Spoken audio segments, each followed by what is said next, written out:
देखो पिछला दिन हमने सदिश का निरूपण रिप्रेजेंटेशन ऑफ वेक्टर पढ़ाया था ना। पिछला दिन हमने ये कहा था कि सदिश कुछ नहीं है, क्या है, तीर है। सदिश क्या है, तीर है। इसको कुछ लोग ऐसे भी कहते हैं, पहले ये समझ लो, इसको क्या बोला था हमने, हेड ना, और इसको जहाँ से शुरुआत होता है ना उसको क्या बोलते हैं, टेल, और जहाँ खत्म होता है उसको क्या बोलते हैं, हेड। हमने इसका नाम लिखने के लिए कहा था कि ए अगर इसका टेल है, बी अगर हेड है, तो इसको क्या लिखते हैं, ए बी वेक्टर लिखते हैं ना। ए बी लिख करके टेल वाला और हेड वाला लिख करके उस पर तीर दे देते हैं, मतलब ए से बी की तरफ गया ना। बी ए लिखना हो तब तो देखो ऐसा ही, इसी के जैसा ये है ना बी, ये हमारा ए है। अब बी ए वेक्टर लिखना तो तीर उल्टा हो जाएगा ना, क्या हो जाएगा, ऐसा उल्टा हो जाएगा। ये नहीं, ये हमने अब की बार हेड हमारा यहाँ है ना, हेड है, ये है टेल, ये हमने उस दिन बता दिया था, यहाँ तक आ गए थे। यो कहे थे कि कोई चाहे तो ऐसे ना भी लिख सकता है, जैसे ई है तो खाली ए वेक्टर ऐसे भी लिख सकता है, छोटा अक्षर से ए को लिख सकता है। ऐसा भी कहा था कि अगर तुमको तीर नहीं देना है तो उसको मोटा कर दो, जैसे ए वेक्टर है तो इसको बोल्ड कर देंगे ना, तो इसका मतलब क्या होगा, ये वेक्टर ए को व्यक्त कर रहा है, ठीक है ना। बोल्ड कर देंगे तो क्या होगा, इसका अर्थ भी वेक्टर ए होगा। तो वेक्टर का मतलब क्या होगा, तीर होता है। तीर का जो लंबाई होता है ना उसे इसका क्या होता है, परिमाण होता है ना। ये याद है कि नहीं, तीर की लंबाई ना बराबर क्या होता है, सदिश का परिमाण होता है, मान परिमाण। इंग्लिश में हम लोग बोलते हैं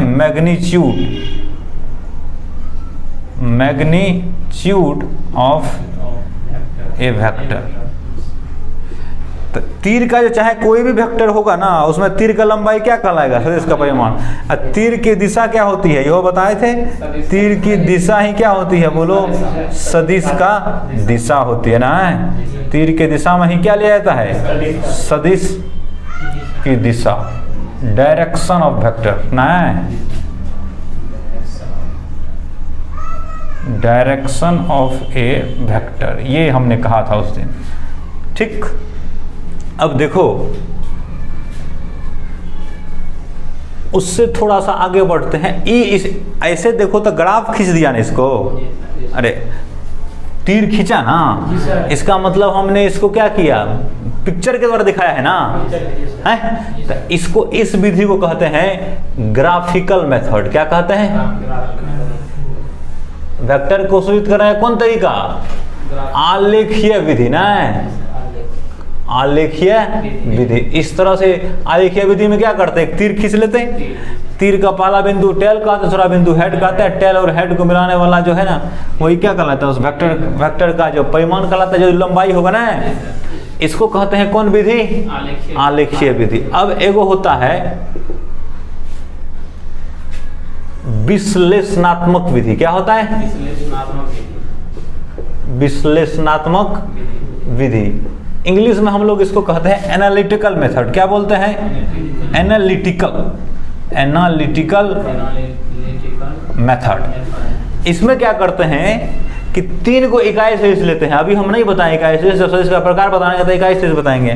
तो उसमें तीन इकाई सदिश लेते हैं, आई कैप, इसको पढ़ते हैं जे कैप, और इसको क्या पढ़ते हैं, के कैप। इसको कैप पढ़ते हैं, ऐसे जैसे तुमको ऊपर की तरफ तीर लगा हुआ था, इसको क्या पढ़ते हैं, ऐसे को आई कैप पढ़ा जाता है ना, पढ़ा, समझ गया ना। तो यहाँ जो है ना ऐसे लगा जाता, क्या पढ़ेगा इसको, डी कैप। तो डी कैप को पढ़ा जाएगा, क्या पढ़ा जाएगा, डी कैप, समझा ना। तो उसमें हम क्या करते हैं, विश्लेषणात्मक विधि में हम क्या करते हैं, आई जे की मदद से वेक्टर को व्यक्त करते हैं। इसमें किसकी मदद से किए हैं, ग्राफीय विधि में, ग्राफ द्वारा, आलेख द्वारा। इसमें क्या करते हैं, आई जे के, जैसे हम एगो लिखते हैं, जैसे v बराबर, हमने एक वेलोसिटी वेक्टर है, तो जी वेक्टर है तो उस पर तीर देना पड़ेगा ना, कोई वेक्टर है उसको बताने के लिए क्या देता है, उस पर तीर दे देते हैं। तो v बराबर हमने लिखा 2i प्लस 3j प्लस कितना, 7k, समझा। ये है मीटर प्रति सेकेंड में, वेग है ना, वेग है तो किस में लिए है, मीटर प्रति सेकेंड में। तो देखो ये वेक्टर है, आई बताता है x की तरफ को, आई किधर को बताता है, x, जे बताता है ये होता है एक्स अक्ष की तरफ, ये किधर होता है एक्स अक्ष, ये वाई अक्ष है, ये कौन जेड अक्ष। तो इसका मतलब ये हुआ वी वेक्टर बराबर जो 2i plus 3j plus 7k, इसको अलग अलग करके ऐसे लिख सकते हो, वी वेक्टर बराबर 2i मीटर प्रति सेकेंड प्लस 3j मीटर प्रति सेकेंड प्लस 7k ना, ऐसे भी लिख सकते हो 2 मीटर प्रति सेकेंड, ये इंटू कितना हो गया आई होगा, प्लस 3 मीटर प्रति सेकेंड इंटू कितना होगा बोलो जे, अब प्लस 7 मीटर प्रति सेकेंड इंटू कितना होगा के। नहीं, तो इसका मतलब हुआ हमने क्या बोला अभी, आई किधर को व्यक्त करता है, आई बताता है किधर को, एक्स अक्ष की दिशा को, ये किधर बताता है एक्स अक्ष दिशा। जे क्या बताता है तब, जे कैप आई कैप, जे कैप क्या होता है वाई अक्ष की तरफ, किसकी तरफ, वाई अक्ष की दिशा में। और जेड कैप क्या, आई जे के न है, के कैप क्या बताता है, जेड अक्ष की तरफ की दिशा को ना है, जेड अक्ष की दिशा को कौन बताता है, के आई बताता है एक्स को, एक्स की दिशा को, वाई बताता है, जे बताता है वाई के, और के बताता है जेड अक्ष। जैसे यहाँ अब देखो आई है मैंने एक्स अक्ष की ओर है कितना 2 मीटर प्रति सेकेंड, मैंने कोई वस्तु ऐसा है जो आई एक्स दिशा में चल रहा है कितना 2 मीटर प्रति सेकेंड, यहाँ जे के बगल में 3 मीटर प्रति सेकेंड लगा हुआ, तो इसका मतलब वाई की दिशा में चल रहा है कितना 3 मीटर प्रति सेकेंड, और के बगल में लगा हुआ 7 मीटर, इसका मतलब जेड अक्ष की दिशा में। तो ये वस्तु 3 दिशा में गति कर रहा है, तीनों को गति होता है, तीनों को निर्देशांक होता है एक्स वाई और जेड, उसी में हम आपसे स्पेस में कहीं पहुँच सकते हैं। तो आई मतलब एक्स की तरफ 2, वाई एक्स की तरफ 3 और जेड एक्स, तो इसको कहते हैं एनालिटिकल मेथड। ये सब समझने के लिए, देखने के लिए ही सब, लेकिन जब हम जोड़ेंगे यार, जब सीखेंगे जोड़ क्या, इससे पता चलता है ना कि 2 मीटर प्रति सेकेंड है। ये ग्राफ में अब हमको कहना पड़ेगा ना कि कितना है ये, बोलो ना, इस ग्राफ में कैसे कह देगा कि 10 मीटर प्रति सेकेंड है, कहना पड़ेगा ना, इसमें तो लिखना पड़ेगा। लेकिन इसमें ऐसा है कुछ है, आई जे के रहेगा तो उसके बगल में लिखल रहेगा मान, तो इसमें देख कर कहीं पता लगा पाएंगे हम, देखेंगे पता लग जाएगा कितना कितना है ना है। इसलिए इसको क्या कहते हैं, एनालिटिकल मेथड कहते हैं। समझ गया, वेक्टर को सूचित करने का 2 विधि हुआ, ग्राफिकल मेथड और विश्लेषणात्मक मेथड। हाँ वही।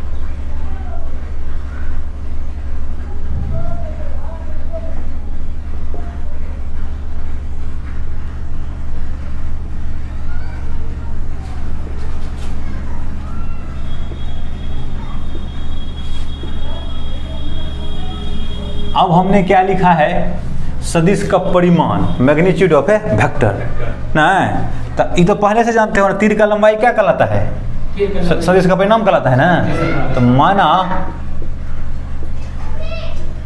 यह एक सदिश है, ए वेक्टर क्या है, सदिश है ना, ऐसे लिख सकता है ना। तो इसके परिमाण को,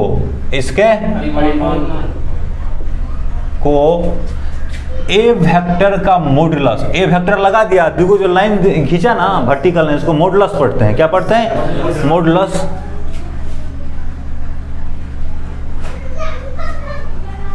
द्वारा व्यक्त किया जाता है, मॉडुलस द्वारा व्यक्त किया जाता है, तथा इसे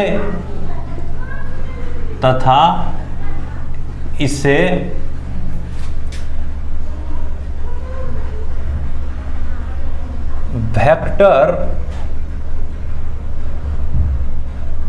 ए का मॉडुलस ना, मॉडुलस पढ़ा जाता है। इसको क्या पढ़ा जाता है, वेक्टर ए का मॉडुलस पढ़ाया जाता है। इसको ऐसे द्वारा व्यक्त किया जाता है। किसी भी वेक्टर में अगर मॉडुलस लगा देगा तो इसका मतलब वो क्या बता रहा है, उसका मान बता रहा है। जैसे ये है सी या डी, तो ये कौन सा वेक्टर होगा, सी डी वेक्टर ना, किधर सी टेल है, डी हेड है। तो इसका परिमाण कैसे लिखेगा, सी डी का परिमाण, सी डी वेक्टर का परिणाम बराबर लिखेगा मोड सी डी वेक्टर। इसी को हटा करके सिर्फ क्या लिख देगा, सी डी।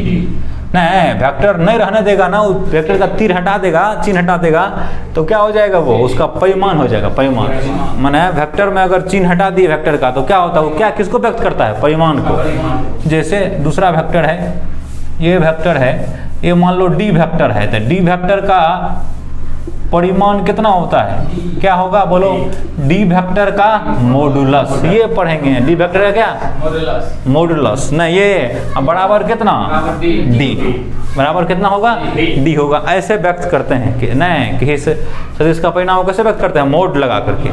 बात समझ रहा है, मोड लगा करके किसी सदिश के परिणाम को व्यक्त करते हैं। एक चीज तुमको और याद रखना है इसमें, देखो ये है ए, ये है बी, ठीक है ना, यही है, दूसरा है यही, फिर यही भी रखते हैं।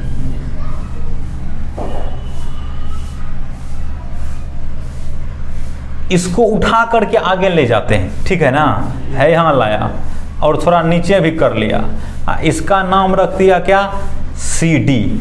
क्या नाम रख दिया, सी डी। सी यहाँ रखा, सी है, यहाँ क्या रखा, डी, तो ये क्या होगा, सी डी वेक्टर हो जाएगा ना, बोलो है। हम ये सब नीचे में कह रहे हैं, यदि ए बी बराबर कितना है, सी डी है, मैंने बुझा ना, ए से बी का दूरी बराबर कितना है, सी और डी के बीच का दूरी है, तथा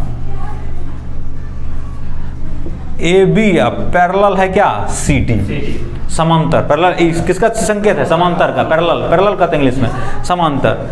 तो क्या ए बी और सी डी सेम है, देखो पहले तो दूरी बराबर हो गया तो मान बराबर हो गया है, बोलो ना, दूरी जो बराबर कर दिया दोनों, तो इसका मतलब क्या हुआ, वेक्टर का मान बराबर, एक दूसरे के समांतर है। समांतर का मतलब दिशा क्या है, सेम है दिशा। ये अगर इधर जा रहा तो ये भी किधर जा रहा है, इधर जा रहा ना।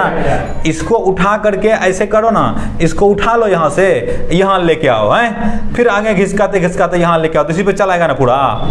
मैंने इसको उठा के आगे यहाँ ले जा सकता है, इसके बाद इसको नीचे ला सकता है, ऊपर ले जा सकता है, आगे बढ़ा सकता है। किसी वेक्टर को आगे पीछे ऊपर नीचे बढ़ाया जा सकता है, उसमें वेक्टर में कोई परिवर्तन नहीं होता है, बशर्ते कि ना उसकी लंबाई में चेंज होना चाहिए, ना उसके दिशा में चेंज होना चाहिए। ना वेक्टर को आगे पीछे ऊपर नीचे करने पर वेक्टर नहीं बदलता है।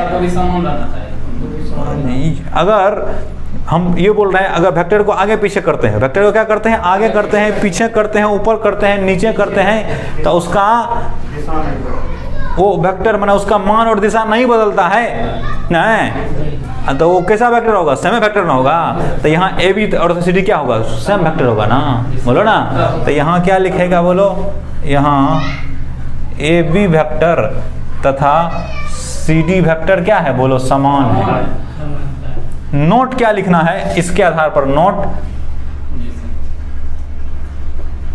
कि किसी भी सदिश को एरे आगे पीछे ऊपर नीचे नहीं कहते, इसको कहते हैं स्थानांतरित कर देना। क्या कर देना, स्थानांतरित कर देना। हाँ, लेकिन उसका दिशा नहीं चेंज होना चाहिए, तीर का जो है एरो का दिशा चेंज नहीं होना चाहिए।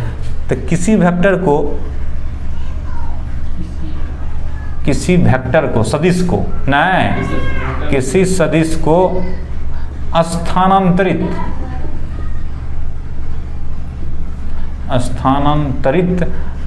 करने पर वह सदिश नहीं बदलता है,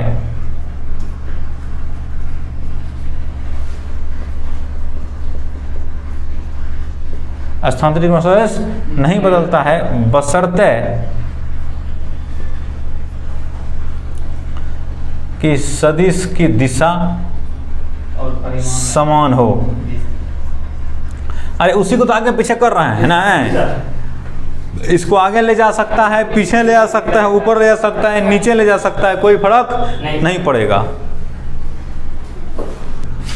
कि अभी हमने तुरंत क्या कहा कि वेक्टर को स्थानांतरित करने पर वो वेक्टर नहीं बदलता है जब तक कि उसके दिशा और मान में कोई चेंज नहीं हो। तो इसी को देखो, इसी को यहां लाएंगे, नीचे ले आया है, तुम सेम माना तीर को, तो ये भी कितना होगा, ए वेक्टर होगा। इसको क्या किया, कुछ नहीं किया, खाली उठा के यहां से यहां खिसका दिए, इसी को ऐसे इधर ले आए हैं। अब इसको आगे बढ़ाना चाहते हैं, हम आगे ले जाना चाहते हैं इधर, तो इधर जो ले जाएंगे तो यहाँ ले जाएंगे सेम तीर का मान होता है, ये भी कितना वेक्टर ए वेक्टर होगा। इससे ऊपर ले जाना चाहते हैं हम, तो यहाँ ऐसे कर दो, ये भी कितना होगा ए वेक्टर होगा। इसको पीछे लाना चाहते हैं तो यहाँ ऐसे ला दो, ये भी कितना होगा बोलो ए वेक्टर होगा। बात समझा कि नहीं? तो वेक्टर को ऊपर नीचे आगे पीछे करने पर वेक्टर में कोई चेंज नहीं होना चाहिए, खाली तुम उसको डिस्टर्ब मत करना, क्या जैसे है ना वैसे है, टेढ़ा उड़ा नहीं करना है। हाँ, इसको उठा, जितना दूरी है उतना, जितना दिशा है उसका, हाँ बस उसमें वेक्टर में कोई चेंज नहीं होता है। बात समझ गया कि नहीं समझ गया? अब हमको पढ़ना है दो सदिशों के बीच कोण। क्या पढ़ना है? Angle between two vectors. ठीक है, दो सदिशों के बीच का कोण पढ़ना है। तो देखो, जब भी दो सदिश के बीच का कोण देखना हो ना हमको, तो हम क्या करते हैं, उसके या तो हेड को या फिर टेल को एक जगह करते हैं। एक जगह करने पर जो छोटा कोण बनता है ना, वही सदिश का कोण कहलाता है। नहीं, दो सदिशों के बीच कोण ज्ञात करने के लिए, दो सदिशों के बीच कोण ज्ञात करने के लिए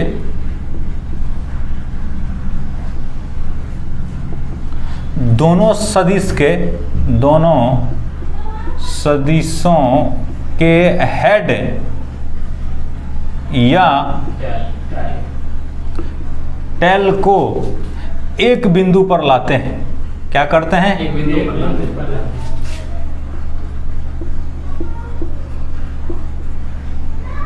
एक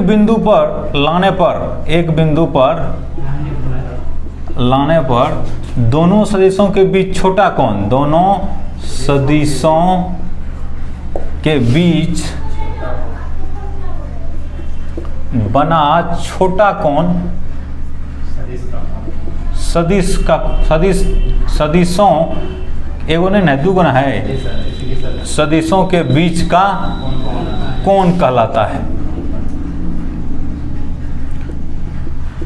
अब इसका मतलब क्या हुआ ये बता देते हैं। जैसे देखो, ये एक वेक्टर है, मान लो ओ है, ये कितना है ए, तो ए कितना वेक्टर हो, ओ ए वेक्टर हुआ ना। ये देखो दूसरा वेक्टर है, ये कितना बी, यहाँ बी है, तो ये कितना वेक्टर हो, ओ बी वेक्टर ना। तो ओ बी के बीच का कौन यही ना होगा थीटा, यही क्या देखो है ना। अभी कौन चीज एक जगह पे है, हम बोले दो सदिश के बीच का कौन ज्ञात करना है, तो उसके लिए सदिशों को या तो हेड को या टेल को एक जगह पे करो।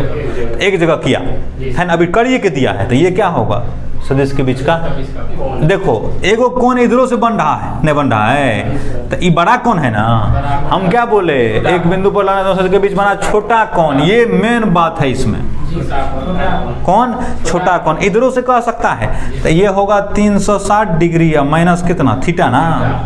ये है हमारा क्या थीटा, तो ये वाला हमारा क्या हो गया, ये थीटा जो है ना सदिश ओ ए वेक्टर नहीं तथा ओ बी वेक्टर के बीच का कोण है। ये नहीं है 360 माइनस थीटा वाला नहीं है कोण। जब बाहर से दीजिएगा तब एक जगह पे रहना चाहिए हेड या टेल। जैसे अब हम कुछ लिख के देते हैं, ये वेक्टर है, दूसरा वेक्टर ये है, इसके बीच का कोण दे दिया कितना डिग्री, इसका नाम रखो ए बी, इसका नाम रखो कितना सी, तो ये क्या कहलाएगा ए बी वेक्टर ना, ये क्या कहलाएगा बी सी वेक्टर कहलाएगा। तो हमको क्वेश्चन है कि ए बी वेक्टर तथा बी सी वेक्टर के बीच का कोण निम्न में से क्या होगा, निम्न में से क्या होगा। ए नंबर में 120 डिग्री, सी नंबर में 60 डिग्री, बी न होगा जी, सी नंबर में लिखते हैं 90 डिग्री और डी नंबर में लिखते हैं 0 डिग्री। कौन होगा देखो 120 डिग्री होगा ना। क्या तुम पढ़ा, देखो तो सदिश का कोण देखने के लिए, सदिश के बीच का कोण ज्ञात करने के लिए दोनों सदिशों के हेड या टेल को एक बिंदु पर, तो इसका हेड यहाँ है, इसका हेड यहाँ, एक बिंदु पे है ही, एक बिंदु पे है, अलग अलग है ना। तो अब हमको क्या करना पड़ेगा, एक बिंदु पे लाना पड़ेगा इसको ना। पहले नोट करो, पहले नोट करो तुम इतना। देखो क्वेश्चन में जो है ना दोनों का हेड या टेल एक जगह नहीं है, करना पड़ेगा हमको। तो ये है हमारा कौन चीज, ए बी ना, ये है बी सी वेक्टर जी ना, ये है ए बी वेक्टर, ये है बी सी वेक्टर। तो हम अभी तुरंत बताए हैं कि अगर ट्रांसलेट कर देगा ना, स्थानांतरित कर देगा तो वेक्टर चेंज नहीं होता। तो इसको उठा करके इसको यहाँ रखते हैं, तो यहाँ जो रखेंगे तो ऐसा हो जाएगा ना, ये कौन होगा, ए बी वेक्टर हो जाएगा। ऐसा करने के बाद देखो तो अब की बार जो है ना इसका तो टेल यही है, इसका भी टेल आ गया ना यहाँ पर, एक जगह ही हो गया ना। तो ये जो कौन होगा छोटा कौन, यही क्या कहलाएगा, तो इसके बीच का कौन कहलाएगा। एगो कौन होगा ये हो ना, ये नहीं कहलाएगा, तो इसके बीच का कौन नहीं होगा, ये बड़ा कौन हो गया, ये छोटा कौन सा इसका कौन कहलाएगा। तो ये देखो ये कितना दिया हुआ है 120 डिग्री ना, तो ये कितना होगा 60 होगा। ये सरल रेखा ना है, सरल रेखा के बीच का कौन कितना डिग्री होगा 180 डिग्री। तो ये कौन सा विकल्प सही होगा बोलो। तो ए और बी के बीच का कौन कितना होगा, नए वेक्टर ए बी तथा बी सी वेक्टर के बीच कौन कितना होगा 60 डिग्री हुआ ना, 60 डिग्री। तो ये कौन विकल्प है, किसमें है, ये बी में। देखो ऐसे भी कर सकता है तुम, जैसे इसको किया अभी हमने, ऐसा है ना ये ए बी वेक्टर है ना, ये इसका मतलब ऐसे शुरू हुआ बी पे खत्म हुआ। अब क्या करेंगे, इसी को हम देखो, हम इस अब की बार क्या लाए थे, टेल लाए थे एक जगह पे, हम चाहे तो हेड भी ला सकते हैं। तो हेड को क्या करो, ऐसे है ना वो, तो उसको ऐसे खींचो इधर नीचे, तो नीचे जो खींचेगा तो ये अब की बार ऐसे ना हो जाएगा, बोलो ना, उसी को नीचे कर लिया तो ऐसा हो जाएगा। तो ये क्या हो गया, बी हमारा सी हो गया है, तो बी सी वेक्टर हो गया ये, दोनों का टेल एक जगह पे है। तो छोटा कौन ये जो है थीटा, यही हमारा कौन होगा, वेक्टर के बीच का कौन, ये नहीं होगा, ये बड़ा कौन होगा। तो देख लो ये कितना होगा, ये कितना होगा। तो इसी को ऐसे न था वो, इसको नहीं से लाए हैं। तो ये कितना है, ये 120, उसी में तो दिया है क्वेश्चन में, तुम्हारे क्वेश्चन में दिया है 120। तो ये कितना होगा बोलो ना, ये थीटा कितना होगा, थीटा और कितना होगा 60 डिग्री होगा। कैसे योग कर सकते हो, आंसर क्या आएगा, बी ही है। समझ गया कि नहीं समझ गया। तो देखो एक नोट यहाँ भी बन जाएगा। अच्छा एक सदिश ऐसा लेते हैं, यहाँ देखना, ऐसे लिया और दूसरा लिया ऐसे, ठीक है। अभी है ना, अभी ये थीटा कौन है इसके बीच का, ये कितना है 360 माइनस थीटा ना जी, ये नहीं ना है, इसका कौन नहीं। और इसको बढ़ाते हैं, ऐसा जो कर दिया, दोनों के दूसरे के विपरीत कर दिया, ऊपर से इधर से देख रहे हैं। तो ये कितना डिग्री है 180 डिग्री, ये ओ है, ये ए है, ये कितना है बी है, यहाँ बी मानो यहाँ ए मानो, और क्या 180 हुआ। 180 में इधर से देखेगा, मान लो ये अल्फा 1 है, इधर से मानते हैं, इधर से करेगा तो इसको क्या मानते हैं अल्फा 2, ये कितना 180 है ना, क्यों 360 माइनस 180, 360 माइनस 180 होगा। अभी दोनों तरफ से कौन क्या है, सेम है ना। अब जैसे ही इसको और नीचे झुकाएंगे तो यहाँ देखना, जैसे इधर झुका दिया इस वेक्टर को, इधर इसको इधर झुका दिया। तो अब की बार देखो, तो अब की बार कौन लेना है, अभी जो ऊपर से ले रहा था ऊपर से अब की बार ये लेंगे, ये बी है, ये कितना है ए, उल्टा हो गया क्या, ए हाँ ये ए है, ये कितना है बी, ठीक था ए, ये यहाँ है ना बी है।